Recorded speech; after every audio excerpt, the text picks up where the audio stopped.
effing flying, people. Time. Well, a man typing time flying. Leno speaks. Let's get into Leno speaks, people. Let's get into Leno. In fact, it's better yet we go on Arsenal.com. Let's go on this thing. So as you lot know, we'll face Prague in the quarterfinals, and obviously Villarreal if we get beyond that.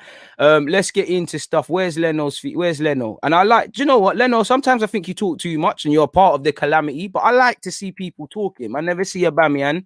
I don't see people. If we won this, I'd see certain players. But I only see the same old people talking out. And that's one thing I like about Leno. I like that he owns his mistakes. I like that he says it as it is. You know, it seems that both North London goalkeepers have been very vocal in the last 24 hours. But Leno's given us the truth, and he said it 100% real. This is why I have a problem with fans. Like I said yesterday, it's not a game to be crying like, oh, this and that, we lost, boom, boom, boom, boom, boom, we're through.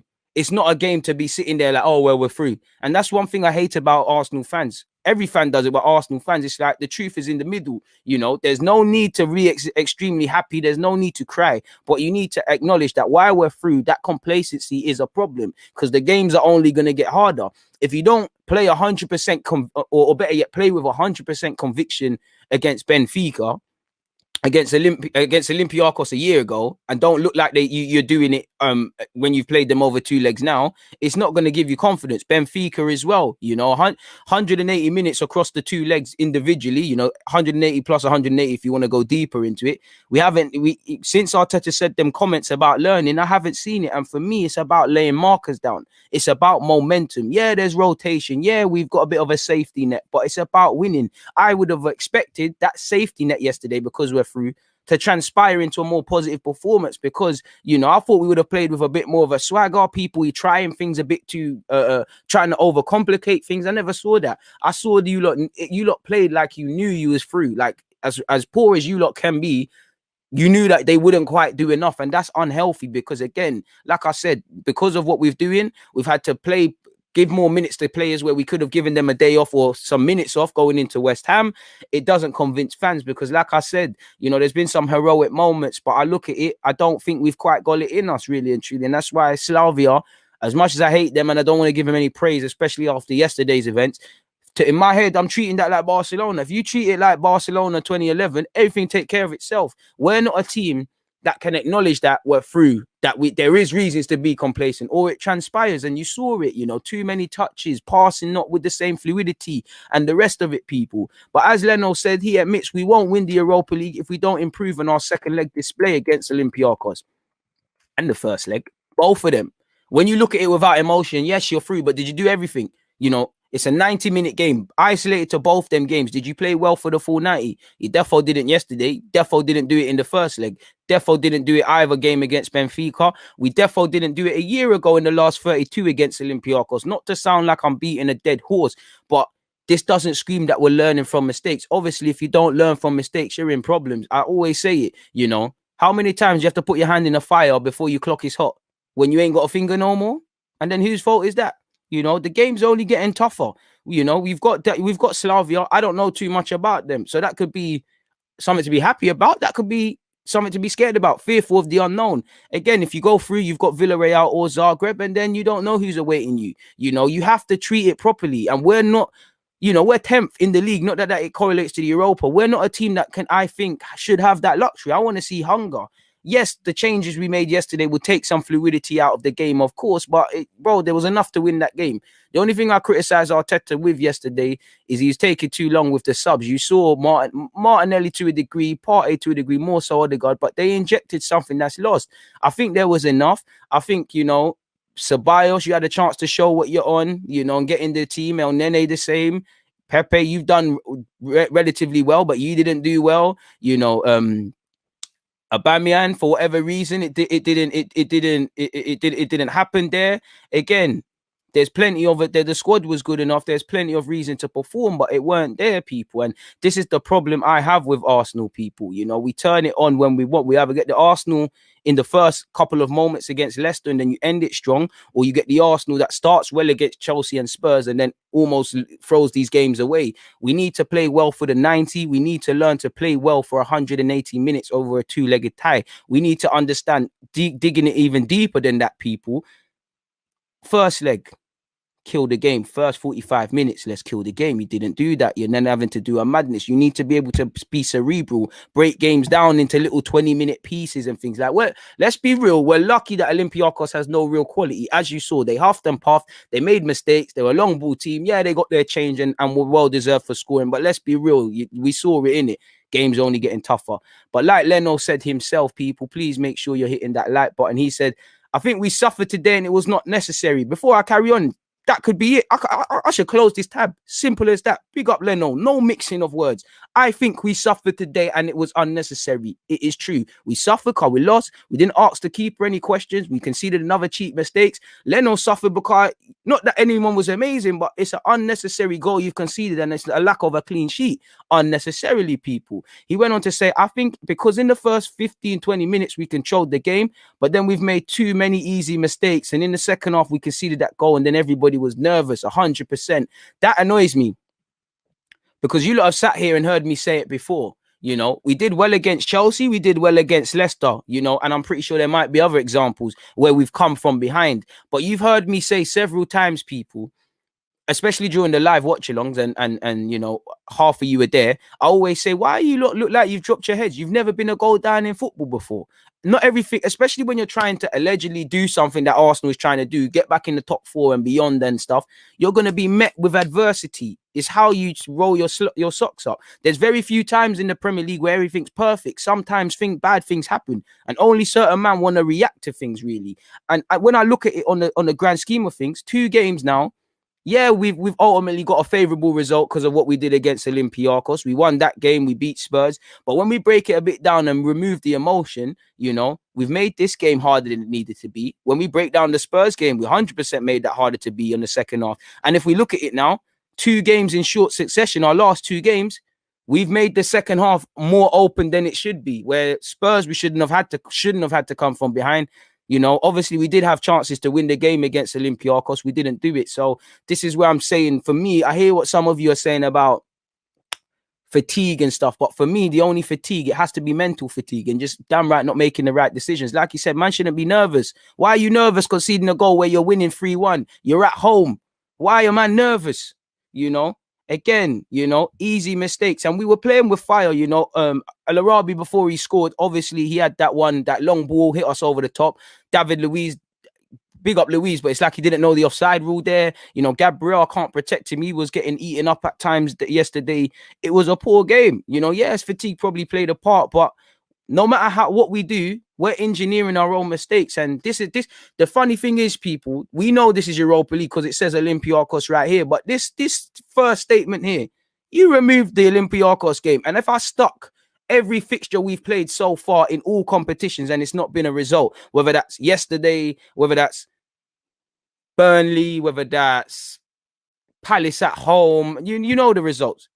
And I stuck them all on a wall, people. And I said, where is this statement from? We're all going to get it wrong. I'm not going to say Olympiacos. I might, but it could be said for 1,000 things. So my point being, we're choosing to do this. I'm not saying they're choosing to go out there and lose, but they're choosing to go out there and not be professional and pretend and stuff. Where, like I said, you can't cheat yourselves. You've made this tie easy, harder than it needs to be. Olympiacos can sit there, rightly so, and say, yo, we shouldn't have conceded. If we never conceded 3 in the first game, we can do something. And El-Arabi got his customary goal. El-Arabi's up. He hasn't been too prolific in Europa League, but he's up there in terms of scoring against us with Robin, Lewandowski, Lionel Messi, bro. That's something you tell your grandkids. I can't lie to you. That's something I'll be gassing up. He probably got a little beanie when he got back to France. Like, yo, I scored again against Spurs. Yeah, come to your yard. Like, simple as that. Carrying it on, he said, we made it hard for ourselves. And like I said, it was not necessary. Bro, 100%. That's why I like Leno.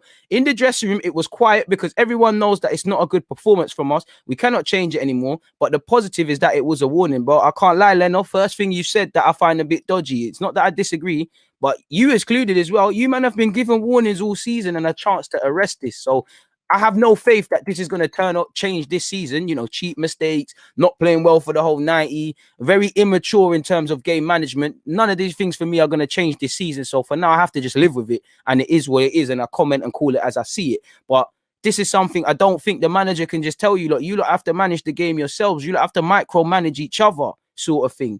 Come on, man. You know, like you said, we need to be 100% every game. If we play like today, then we won't reach anything this season. And why do you lot turn it on and off? Like, bro, it's funny how life works out. I just spoke about that long ball forward, and I'm watching it again.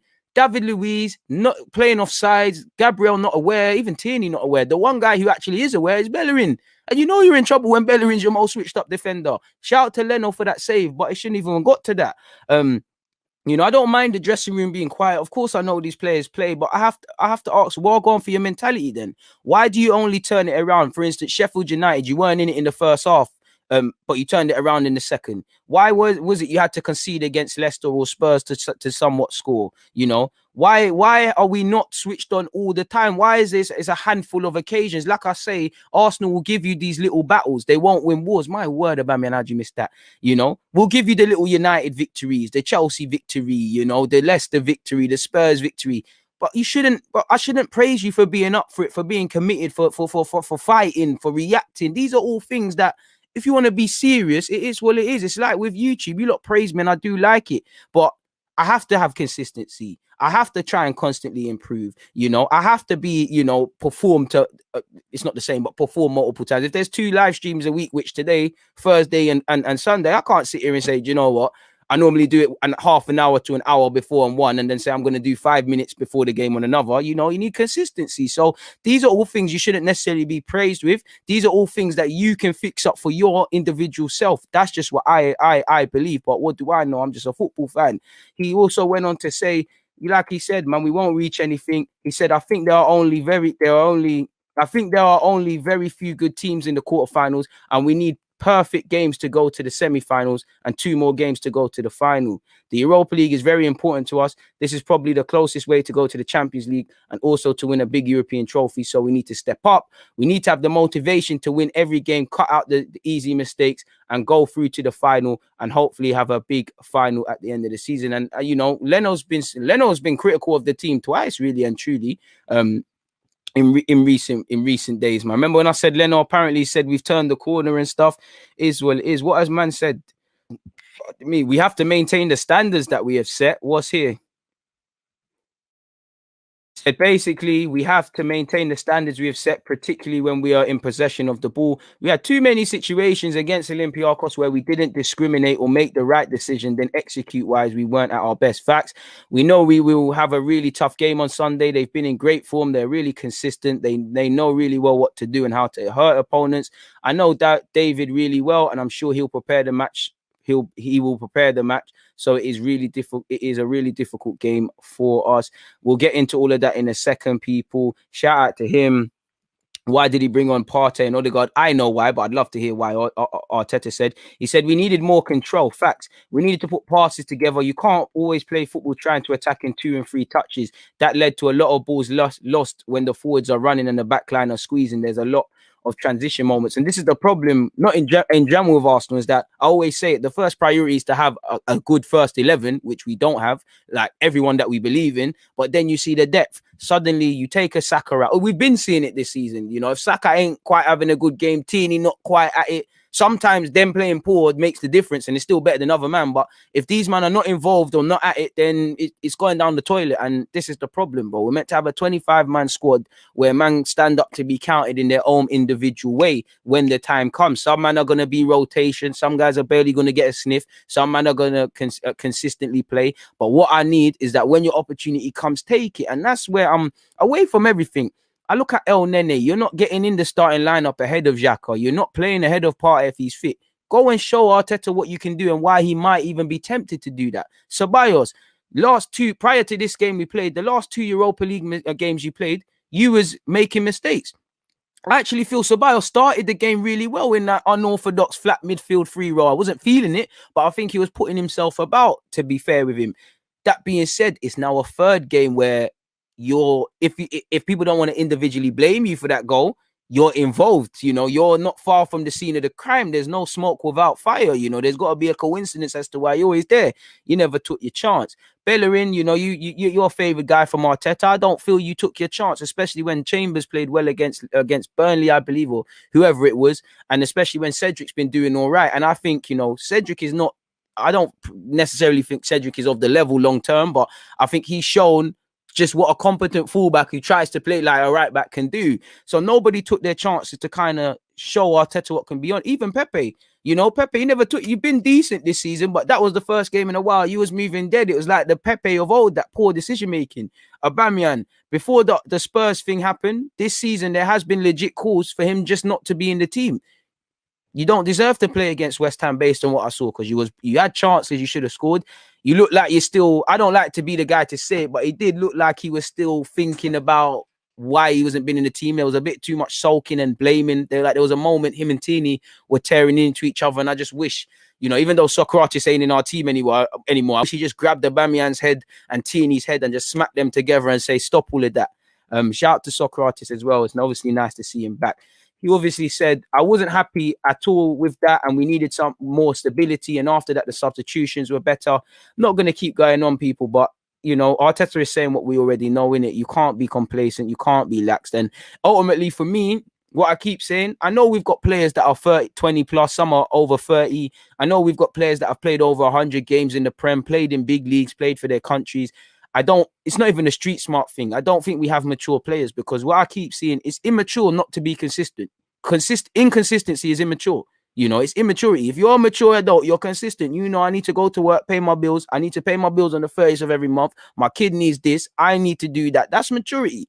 Playing inconsistent is immaturity, because you're not doing enough to make sure it happens. And this has been going on for too long. So that's where I'm at now. We haven't got street smart footballers collectively. And I just think that you're all immature. Like, you're all very emotional. You play the game with emotion. You're not proactive. You're not cerebral. And until this changes, we can't get anywhere. We can sign as many players as we want. You know, we've been having players that can pass the ball. I wish we had some more, but that can pass the ball. It's about upstairs, man. You know, it's about, there's some things I don't think Arteta's got criticisms, but couple of times this season I've sat there and I'm like, you can tell a man has told you everything you need to know and you've still peed about. There's only so much I think the manager can tell you. As I said, I believe a manager is overriding the boss and it's his team and whatnot, but he shouldn't have to micromanage. These players need to micromanage themselves, and I don't think everybody does that. You know, only a couple men are on that, in my humble opinion, man.